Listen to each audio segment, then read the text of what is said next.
You know, it's just like me. The sun goes away for 5 minutes and we already start talking about potholes and last winter. Those potholes we had at the end of the winter, they were all over the metro. Keeping the roads in good shape, you know this, costs a lot of money. And it costs so much so that in St. Paul, the city is proposing raising the sales tax by 1% to help fund road projects and parks improvements. That would bring St. Paul's sales tax in the city to close to 10%, potentially the highest in Minnesota and one of the top 10 highest in the country. But it's not just going to happen to you. It's up to the voters of St. Paul. And right now, the city is holding the first of 6 information sessions to let voters know why the city thinks this is a good idea to have this tax. In the meantime, there's another group looking to shape the outcome of the city council races in St. Paul. What one has to do with the other? Well, John Croman is on the show to talk about it. Hi, John. You take it from here. It's all mixed together. This is a coalition that worries that a hard left progressive city council majority could back away from traditional policing in St. Paul or make that city's rent control ordinance tougher on landowners or landlords. So they're looking for candidates now to back.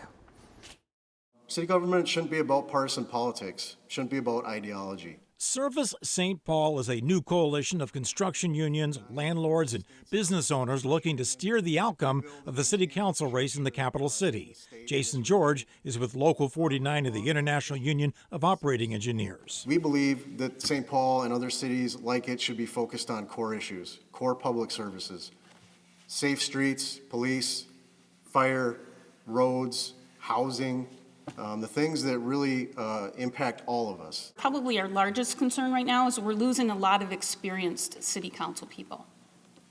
And in construction, we understand that experience matters. Kim Nelson's with the North Central States Regional Council of Carpenters, which has had crime at its own doorstep, a fire on the back dock and broken windows. But the Carpenters' top concern is the lack of private investment in construction projects in the city. Investment hasn't kept up with comparable cities like Seattle, Atlanta, Denver. We're losing investment here. They blame the slowdown in construction on rental caps and worry that a more left-leaning city council could go back to the original version of that. Joe Abraham is a landlord. We need a city council focused on core services. We need leaders that work closely with residents that are still proud to call St. Paul home and would love to be part of the solution. I'm not big on talking politics, but I'm really big on talking common sense. And the common sense of what is happening in our city is madness. Brian Ingram owns the Purpose Groups of restaurants, which includes the Hope Breakfast Bar in St. Paul. He's worried about any future council that would shrink the police department. I have over 150 alarm sets off so far this year. I just counted them this morning. Somebody rattling our doors, somebody trying to see if they can get in. You can go to any of my restaurants right now in St. Paul and see pry bar marks where somebody's tried to get into my restaurants.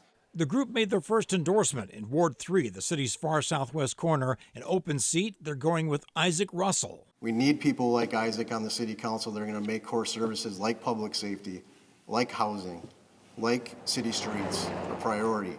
In response, Ward 3 candidate Sarah Jost told us, "My campaign has long been aware outside money was coming into the race to influence the election result in Ward 3. I'm proud of the grassroots support my campaign has generated as a result of my relationships in the community."